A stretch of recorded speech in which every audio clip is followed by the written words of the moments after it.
Come on in. We got a show to do. You might like it. You might. It's entirely possible. Come on in here and grab a seat, get a beverage. I'm trying to figure out how to get to my book. All right. It's over there somewhere. Come to me. Come to me. There we go. There we go. Everybody feeling good today? It's a special day. I'll tell you why in a minute. Very special day. You'll never guess why.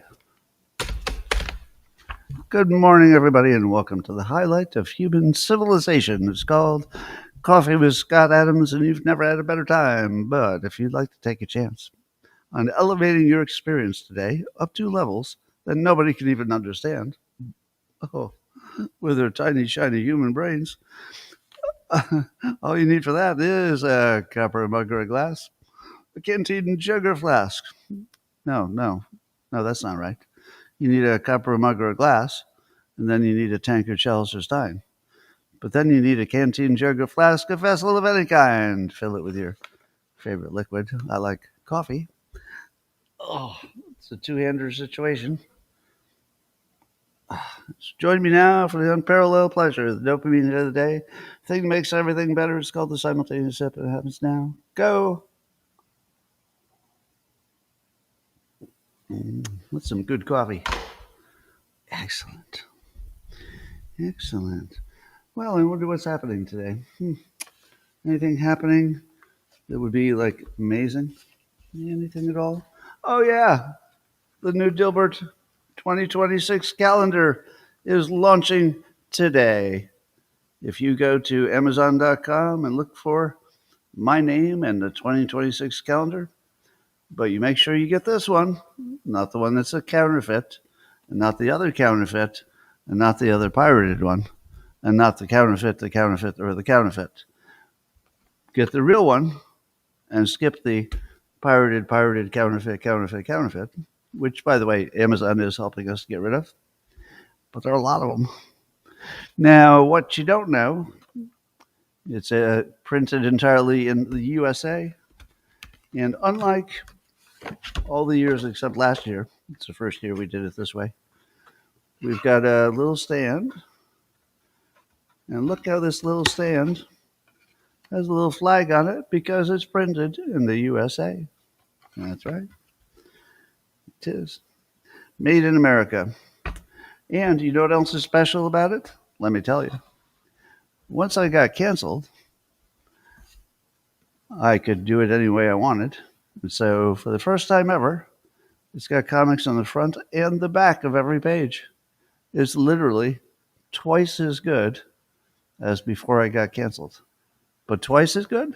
No, it's better than twice as good because the new comics on the back are the spicy ones, which we call Dilbert Reborn, because there's nobody who's my editor who tells me I can't do this. What do you mean I can't do this? I can do anything I want. It's a free country. So this is freedom, people. You got stuff on the front that might have passed the corporate filter back when it was originally created. By the way, these are all comics that have run in some place, usually just online. But you've got comics from the past combined with comics from the past year. So there's some that are much older, and then there's some that are from this past year. The past year are the spicy ones.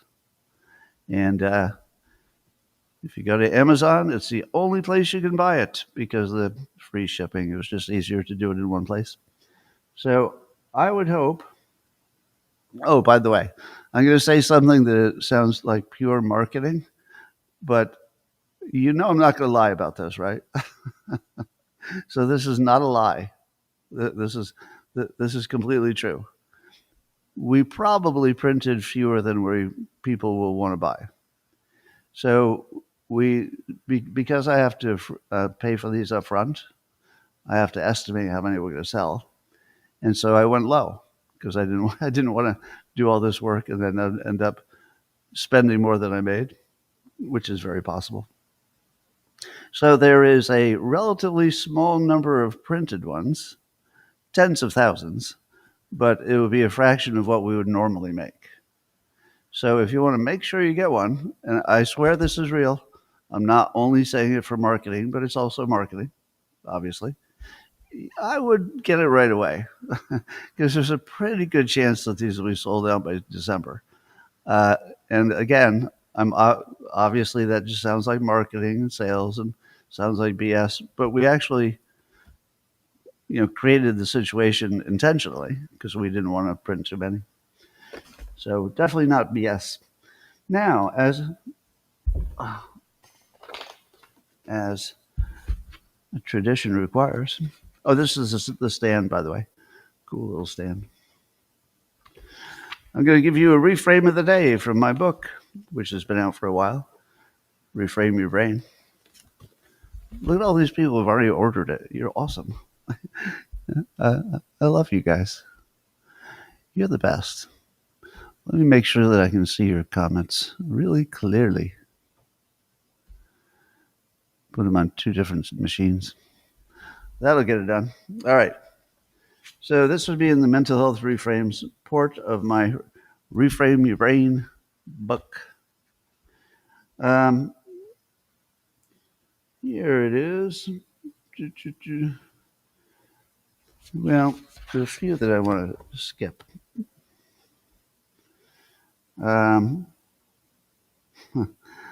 Here's what I told you about this one before, but this is more like a magic trick. But if you try it and it works, it'll be your magic trick. So I'd say this is not on the level of some of the other ones where it definitely will make your life better if you listen to the reframe. This one just might be really, really convenient for some small number of people. And it goes like this. The usual frame is that if you're cold, that coldness is a form of pain and could also be a signal that you're in danger. That's what pain's for, right? Coldness is just a form of pain. But I once saw somebody reframe coldness and stand outside in freezing temperatures just because they'd reframed it in their mind and stayed out there for probably 2 hours assembling a piece of outdoor furniture. I couldn't believe it when I saw it. But the reframe is that coldness makes you healthier and stronger. Now, I don't know if it does. That's not really relevant. But if you feel like the coldness is contributing to your good health, it actually feels different. So this is a little hypnotist trick. If you're standing outside and saying, my God, it's cold, it's injuring me, you'll feel like you're being injured and you won't be able to take it. If you say, the colder I am, it's like a cold plunge, people literally pay to be made really cold. So it can't be terrible to be half as cold as people pay for. So you just imagine that the cold is making you healthier. You'll be amazed that for some of you, and again, this won't work for most people, but for some of you, you're going to be amazed. You're like, could I have done this the whole time? I tried this and it worked. I just made cold go away for at least some set of temperatures. Well, Eric Dolan is writing in SciPost that Wikipedia's news sources show a moderate liberal leaning. How many of you could have guessed that if they did a study of the Wikipedia sources, that you would find that they lean left? I'll bet you every one of you knew that. Maybe the surprise is that it's moderate, but it sort of depends what you call moderate, doesn't it? All right. So next time they don't have to do that study, you could just ask Scott. Scott, do you think Wikipedia leans left? Yes. We're going to do a study to find out. Yes. You don't have to. Cancel that study. All right. Here's one. You tell me if this is backward science. Backward science, where they get the cause and effect backwards. You decide. The BMJ group is writing about this. They say that voting behavior in elections is linked to future risk of death. So if you think you're going to live a long time, you're more likely to vote. Is it the voting that makes you live longer? Or is it more likely that the being in good shape, which makes you live longer, makes you more likely to do everything that is physical? Is there anything in the world that you don't do more of when you're feeling good? I don't think so. I think it's backwards science. Yeah, backwards science. All right. I like to teach you to spot backwards science because it's just everywhere. Um, and by the way, the write up did acknowledge that the causation could be either direction. So I will give them credit for being transparent about that. Apparently, the White House posted a TikTok video featuring the president dancing to a Nicki Minaj song because Nicki Minaj and the president are on the same page about alleged Christian massacres in Nigeria. I'm going to say alleged because I haven't looked into it. There are a lot of smart, well informed people who say it's happening. So I'm not doubting it. I just don't know. I haven't looked into it. But there is some pushback. So the only thing I know is that some people are saying there's not that much Christian massacring going on in Nigeria, to which I say, how much would be the right amount? What exactly is the right amount of Christian massacring that you say, well, that's about right? Yeah. I thought it was going to be high, but that's about right. That's about right. Anyway, so I don't know the number, but the post millennials all over this. Roberto Wackarel Cruz is writing about it. And Nicki Minaj, I think, thanked President Trump for speaking out about it. So that's one of her causes. She said the president and his team thanked the president's team for taking this seriously. God bless every persecuted Christian. Let's remember to lift them up in prayer. So once again, President Trump finds a popular thing. This has got to be 90-10. I don't know. Is there somebody who's in favor of the massacre of the Christian churches? Well, a few people, but fortunately not too many. All right, what else? There was an election yesterday, but it was so boring. I'm not even going to get to that first. German heating costs are up 82% this year, or since the Nord Stream blast, actually, up 82%, according to European Conservative. That would be a publication. 82%? Do you know how mad we would be if our energy costs were up 82% and we knew exactly why and who did it? That's Germany's situation. They know why. That Nord Stream thing blew up. They know who did it. And they know exactly what the impact on them is. But I guess they're just taking it. So I don't know what they're going to do to fix that. Anyway, according to an account called Kim Mun Sims, or you could call this person Chubby because that's what they call themselves, researchers have come up with a gel that can fix your teeth, at least the surface of your teeth. So it's not a patch, it's like a coating that you can put on your teeth, and it will get rid of your cavities or prevent them, I guess. So we might be on the cusp of the half of whatever we call dentistry just going away, and it won't be because of AI. It'll just because they have some gel that they can put on your teeth, and you won't get cavities. That'd be cool, but then it will all be cosmetic after that. Yeah, so I'm seeing in the comments that you found some of the pirates. The pirate copies are a different color, first of all. So you want to look for the one that's the sort of the burnt, what is it, the orangish. You don't want the blue ones or the other colors. And you don't want the one that spells Dilbert with a space after the I. So if they misspelled Dilbert on the Dilbert calendar, that would be like a signal that that's not a legal one. All right. This guy, Jeff Yass, some billionaire trader guy, Jeff Yass, he donated $100 million to the University of Austin, which, if you've not heard about it, it's just recently set up, I think in the last year or so, maybe a year ago. And it's a fledgling program set up by some venture capitalists like Joe Lonsdale and journalist Barry Weiss.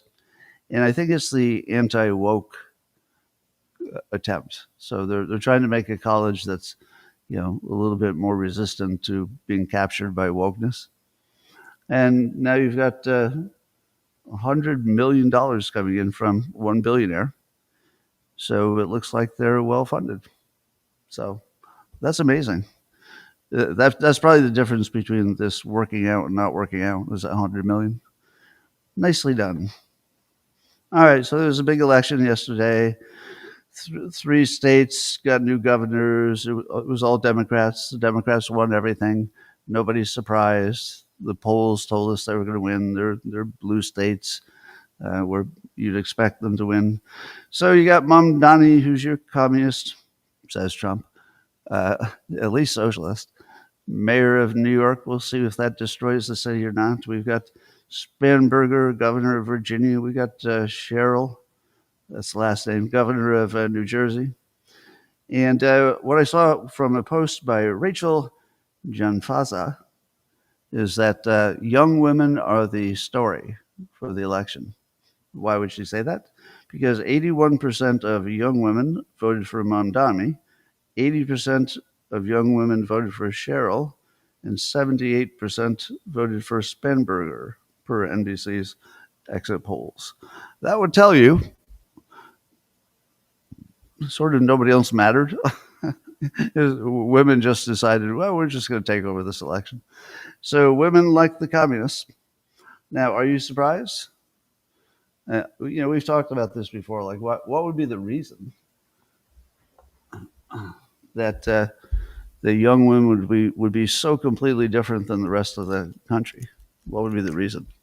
I don't know. Probably their sources of information. That'd be part of it.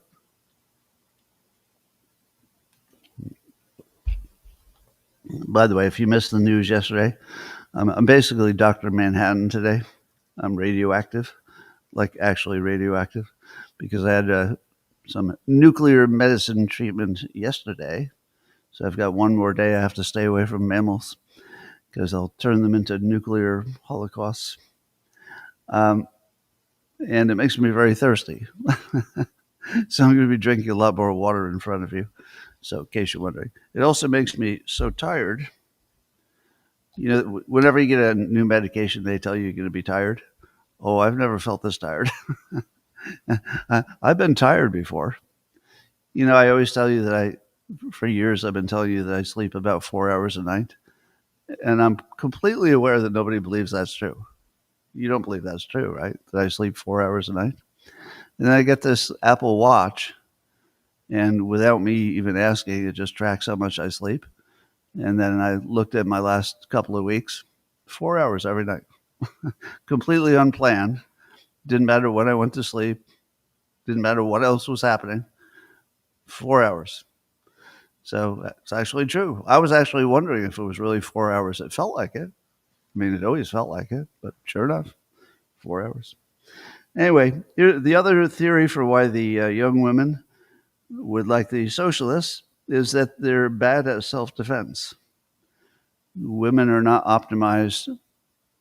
They didn't evolve for self-defense the same way men do.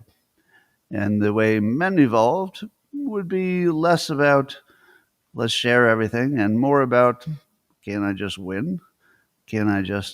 Maybe I could just kill this animal and we could just eat it, our family.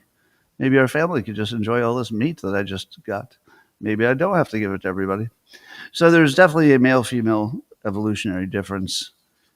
And unfortunately, if women become big enough numbers to control the electorate, which in these cases apparently they have, that would guarantee a destruction of those places. It would guarantee it. Not maybe. It would guarantee it because they don't have the same sense of self-protection. They wouldn't have the same sense of the risk. They would think everything's fine. We'll just be nice to everybody. If we're nice to everybody, things will just sort of work out. Nope, they'll all be dead. Well, poor Bill Ackman. I've decided to like Bill Ackman, even no matter how much I might dislike or disagree with him on politics. And I know that will be unpopular. So I don't want him to have, necessarily more power or anything like that. I just decided to like him. Is that okay? Here's what I like about him. He is completely fearless. Well, no, that's not true. I believe he probably has a normal amount of fear, that normal people have, but he still acts like he'll still do something, even when his personal risk, is just through the roof. So he's taking a lot of risks with his investments. He's taking a lot of risks with the politics. And here's another example. Poor guy, he's just trying to be useful. So, he'd been anti-Mamdani, which feels useful to me, right? Uh, Educated, important public figure. He was anti-Mamdani, so that seemed like good. But then Mamdani wins, and then Bill Ackman says on X, "Congrats on the win. Now you have a big responsibility. If I can help New York City, just let me know what I can do." Now, people didn't like that. They didn't like that he immediately became available as a helper to the person maybe we don't want to be helped that much. So, but I personally like the fact that he offered. I don't think anybody's going to take him up on the offer, but I kind of like the fact that he offered. So, and I also don't mind. It doesn't bother me when I see people say, "You should stay, just stay on your side." And let's make sure that the other side doesn't do well, because that's the only way we survive, is if we make sure they don't do well, and then the voters notice and get rid of them. So I can see both sides of this pretty easily. However, I'm going to choose that I like brave people who are trying to be useful. That's sort of my weak spot. If you're brave and you're trying to be useful, it's hard to beat that combo. This is the same reason. I've never said this before, but have I? Bill Maher, his entire career, I think, is probably based more than anything else on the fact that he's not afraid of anything. Like he'll do stand-up comedy even if he might bomb. How many of you could do that? How many of you could do stand-up comedy before you're good at it? That takes a lot of guts. So when I see Bill Maher, even if I'm disagreeing with him on huge issues and stuff, which I often do, fewer lately, but historically I've disagreed with him on some big stuff. I still think, wow, that was brave of you to say that in public. So I like the brave ones who are trying to help, even if I disagree with all their policy preferences.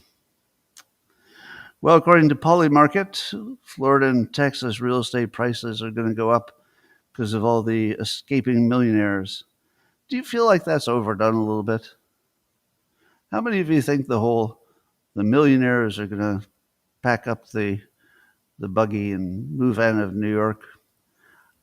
Apparently, there has been a loss of millionaires, but I don't believe our data is good enough to really know if we're losing 1% of our millionaires. Like, that would be slicing it too fine. I wouldn't be surprised. I mean, I wouldn't have any big debate about it, but it does seem to me that maybe we're worried a little bit too much about the millionaires leaving.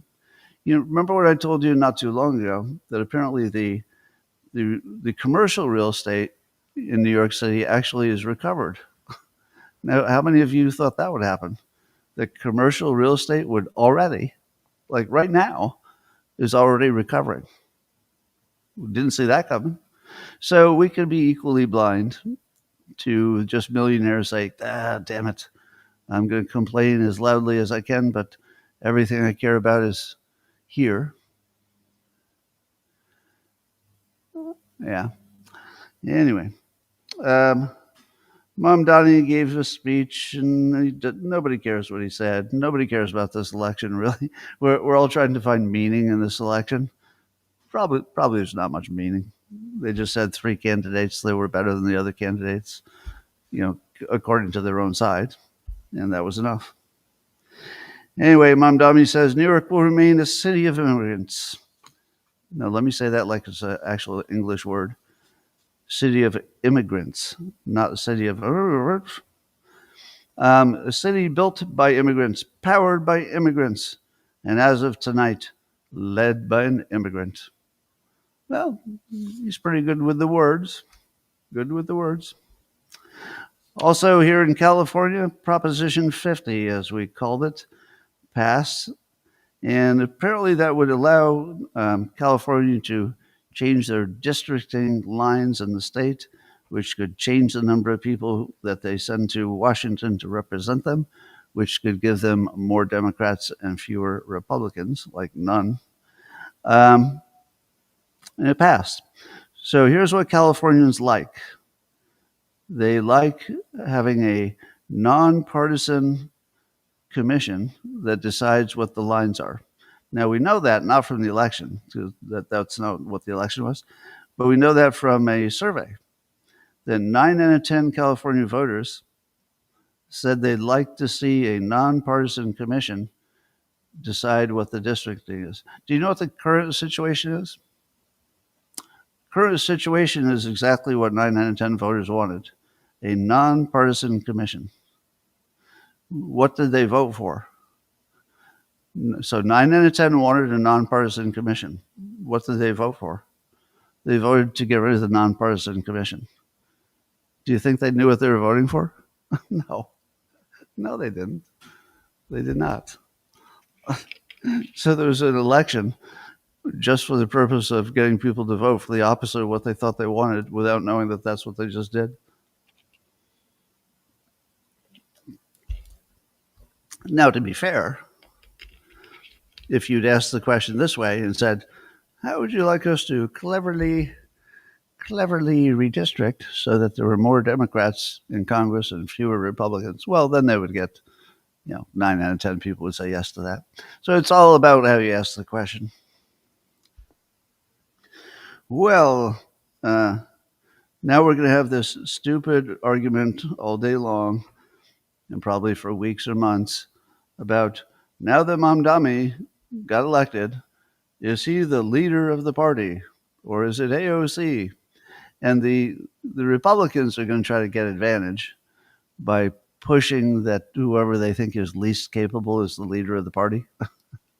Yeah, it was funny watching the Republicans trying to push Jasmine Crockett and Bernie Sanders and AOC as the heads of the party, because Republicans know that they're not going to be the most popular ones among the normies. So now we'll argue about this all day long. Is he the avowed socialist head of the party?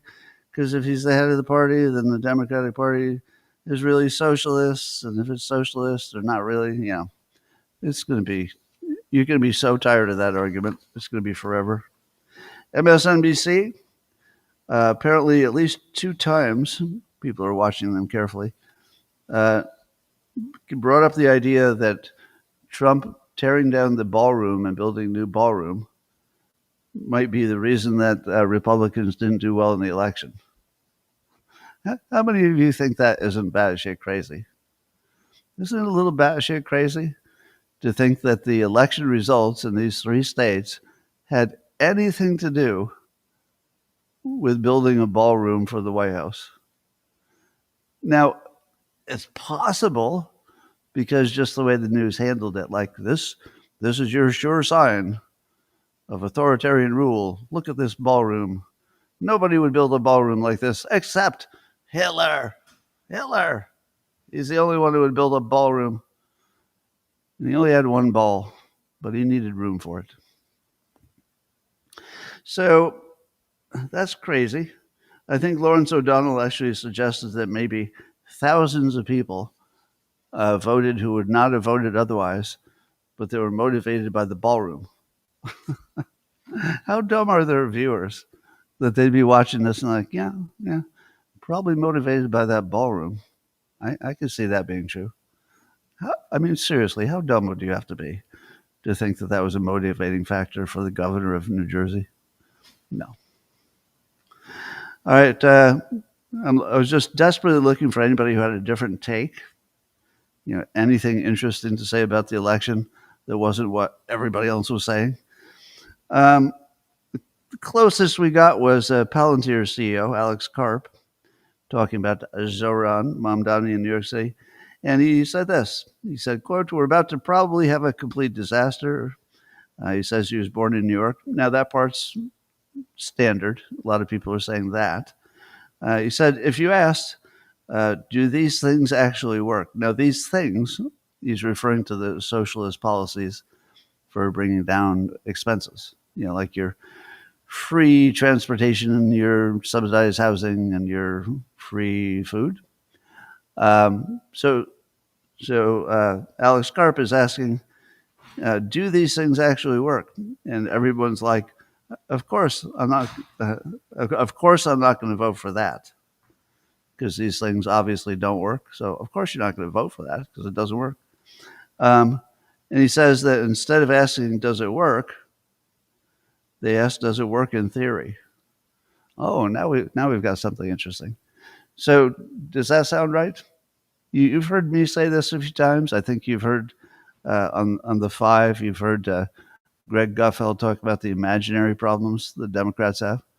The Republicans have real policies, mostly, not for healthcare, but for other things. They have real policies for real problems. And the Democrats have literally imaginary solutions to imaginary problems. And they're actually competing against people with real solutions to real problems. And it's sort of like a tie. But what Alex Karp says, CEO of Palantir, he said, instead they asked, meaning the Democrats, does it work in theory? Yeah, that kind of is what's happening, isn't it? That the Democrats are asking, does it work in theory? In other words, it's imaginary. It's wild that imaginary problems are just thrown in the mix with the real ones, and then we just treat them like it's like, oh, well, some imaginary, some real, but we'll treat them all the same. And then we get real ridiculous by trying to draw some conclusion that this election yesterday tells us something about the midterm results that will happen in 2026. Do you think that this election tells you anything about the midterm? It might have told you that if Trump's not on the ballot, you don't do so well if you're a Republican. But you knew that. So it didn't really tell you that. You knew that. But what did it tell us? I mean, to me, it seemed like the election was sort of generic, and it was entirely about which candidate people liked better. And it wasn't much more than that. Anyway. Wall Street Journal says that if Democrats can convince voters that they're a better bet for the economy, the GOP is in trouble. To which I say, what kind of an opinion is that? So that's a Wall Street Journal opinion. Which one of you could not have written that opinion? I've got an idea. All right. Now, hear me out. If we do a really good job and make people richer, hold on, I'm piecing this together. If we make them richer, they would like us less. No, not less. No, they would like us more. And if they liked us more, trying to think how that would turn out for us if we ran for an election. If they like us more, they're far less likely to vote. No, more likely. They're more likely to vote for us. That's right. If they like us more and we make money, and they make money for us, we'll like them more. These opinions are ridiculous. These are literally just common sense wrapped up like somebody came up with the idea.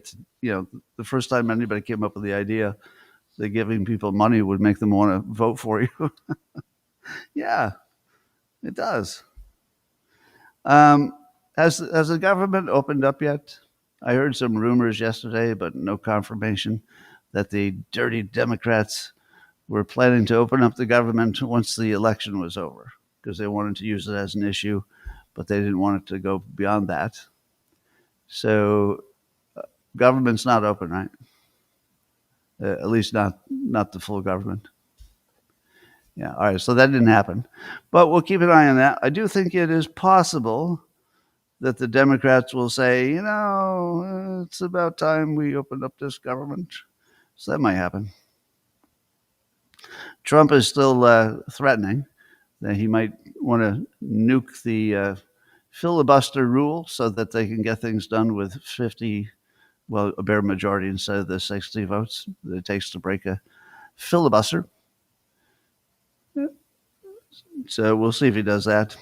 I told you I'm not really a big fan of breaking the filibuster, except in this exact situation where the other team is just not even pretending to be helpful.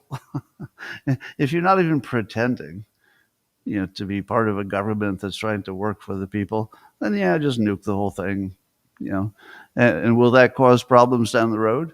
Yeah, but will they be worse than not having a government, which is what our current situation is, or running up the debt to ruinous levels? Yeah, I mean, it all sounds bad, but could it be worse? Well, let's talk about some other countries. Apparently, according to News Nation, the U.S.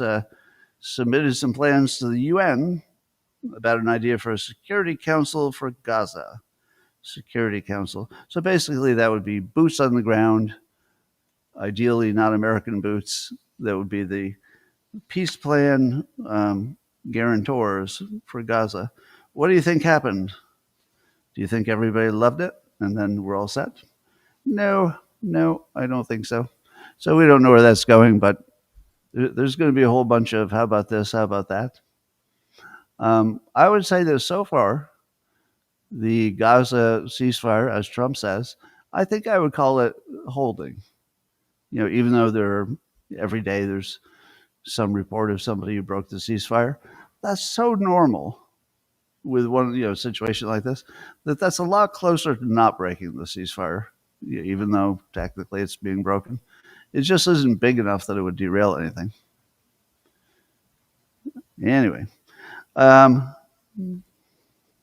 speaking of Venezuela, which we weren't.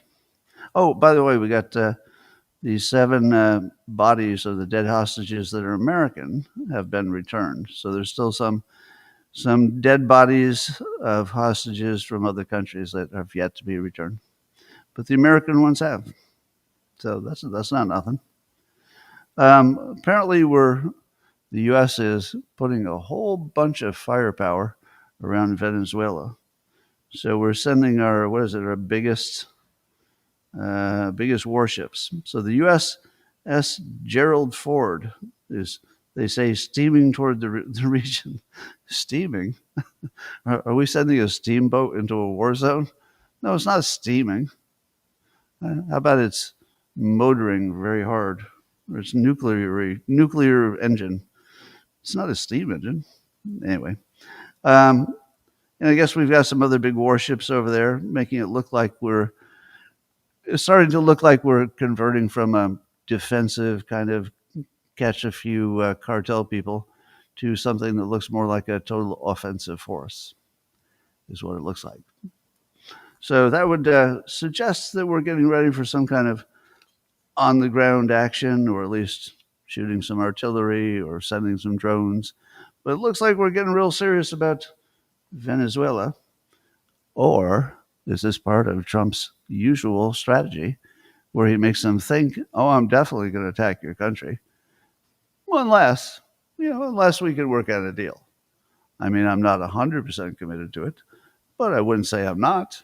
I won't say I am, but I'm not saying I'm not. So this is his usual way of negotiating. He's creating an asset that he can trade away. And the asset is, do you really want all of our warships surrounding your country and you don't know if we're going to unleash them at any minute? Is that what you want? Because we can give you that. But it'd be better if you negotiated. But we can give you that. Anyway, I guess we took out some more drug boats. It's the 16th. There's a lot of them. Second strike in 2 days. No American has yet been injured or killed in these attacks because we're doing it from the air. But my take on this is, it's a good thing we started now, before the cartels got air superiority, because that was always a possibility. If the cartels had concentrated on developing, let's say, whatever drone facilities they need to do what they're doing, they might have also developed some defensive weapons that were drones. So you don't want to get to a point where the bad guys have so much time that they've developed their own air force. And that's exactly what was happening. The cartels were developing their own air force, mostly drones, or maybe all drones, I don't know. But at some point, the U.S. had to send in the military because the cartels were just becoming their own military. You can't let that happen forever. So, of course, we're going to get tough with Mexico. Eric Trump's having some fun. He was on the Pod Force One podcast, and he refused to rule out his father running for a third term. Now, that is so Trumpy in a good way. It's Trumpish in the best possible way. I'm sure Eric and Don Jr. and the whole family, they certainly know that if they leave that option, like maybe it's a possibility, even though Trump himself has said, there's no path for that. But if they leave it open, they know it's a news cycle, and it makes it look like he's so popular that maybe a third term makes sense, and it's funny. So I like it when he keeps the option open, because it just makes me laugh every time I see it. Anyway, apparently Google just announced that they're going to build data centers in space. And they're going to launch something in 2027 to get them closer to that. So apparently there's some advantages of temperature and atmosphere and all that. So it would be way cheaper if they can pull it off, and way better. So that's happening. But at the same time that Google is looking at data centers in space, the moon is being looked at as also a perfect place for a data center. I guess the dark side of the moon is super cold, and that's good. And there's some crater there that's super extra cold, and that's good. So there's actually some thought about using the moon as our data centers because it's so cold. Okay, that's cool. So we're going to use the moon, we're going to use space, and all of it's because trying to get to Mars. So maybe. Anyway, so here's a surprise. Do you remember when Trump had first nominated Elon Musk's, I don't know if he's a friend or somebody that he just likes, but his name was Jared Isaacman. And he got nominated and accepted, but then I guess somebody told Trump that he was a long-term Democrat. Now, I don't know if there were other reasons, but he was basically terminated for being the head of the space program while being a Democrat. Trump wasn't cool with that. There might have been more to the story, but that's the part the news reported, right? I don't know if there's more. But of course, Elon didn't like that because he thought he was a good pick to run it.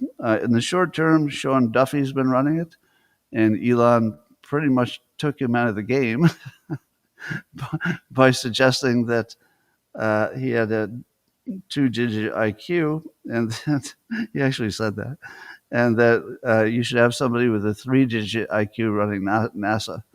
And apparently that was enough, with whatever else was happening behind the scenes, for Trump to actually hire this guy.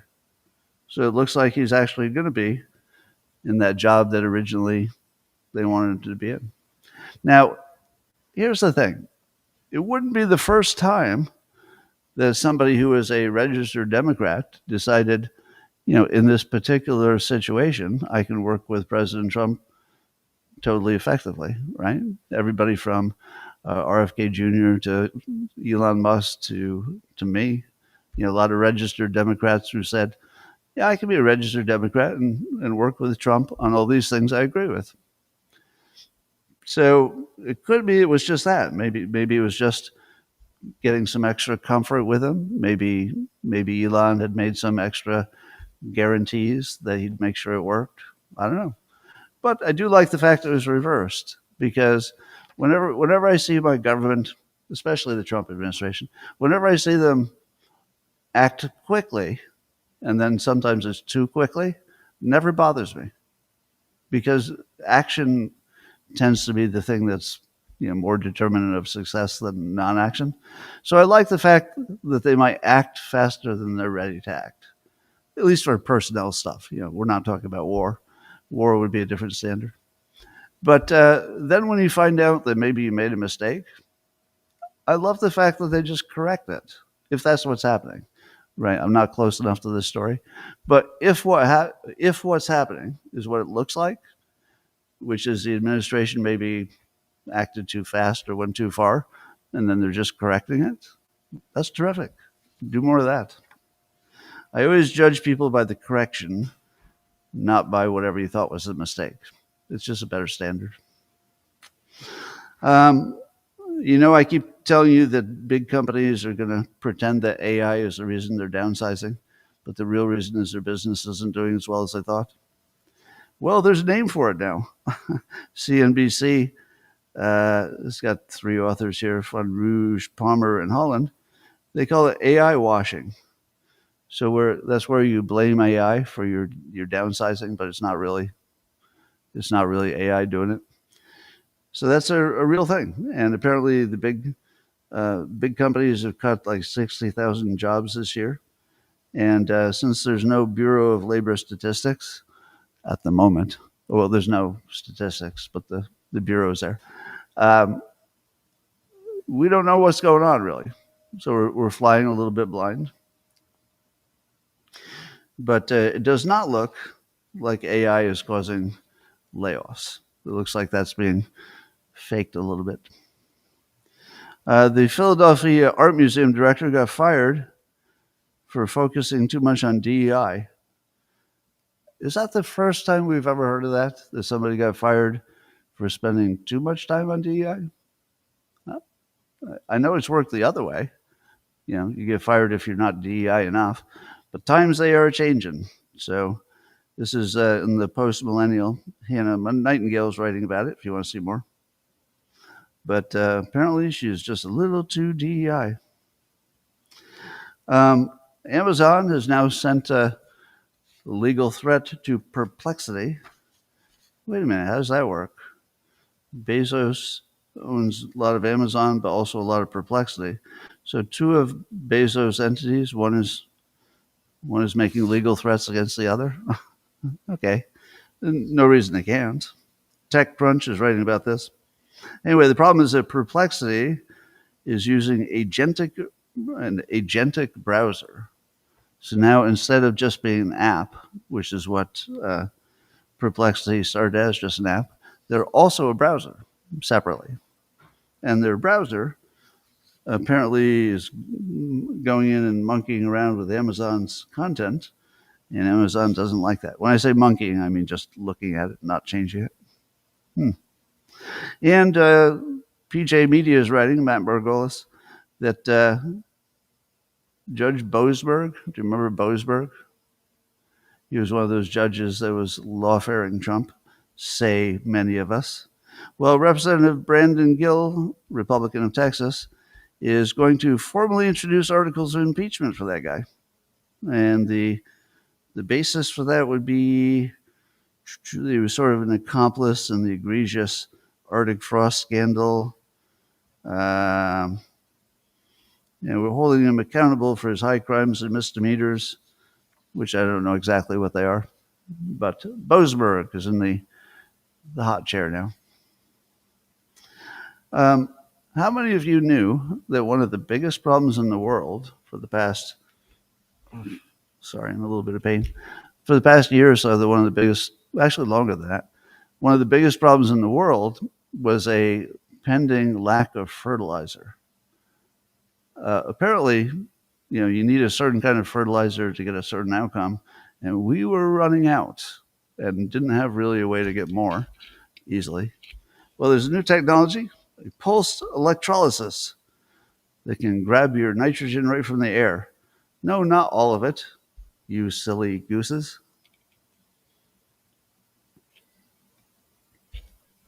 It could get some of it.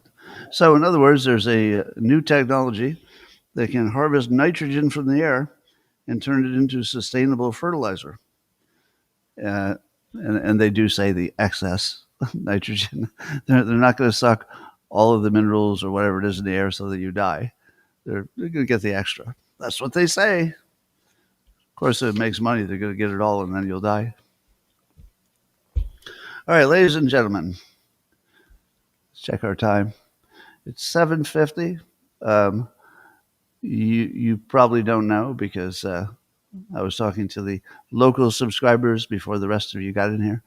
But so yesterday I got my Pluvicto, which is the cancer meds. There's a sort of a process that you have to go through to get, and now I've succeeded in getting into the right process and getting that done. Now there's 5 more sessions I have to do. So what I did is the first of what will be 6 IVs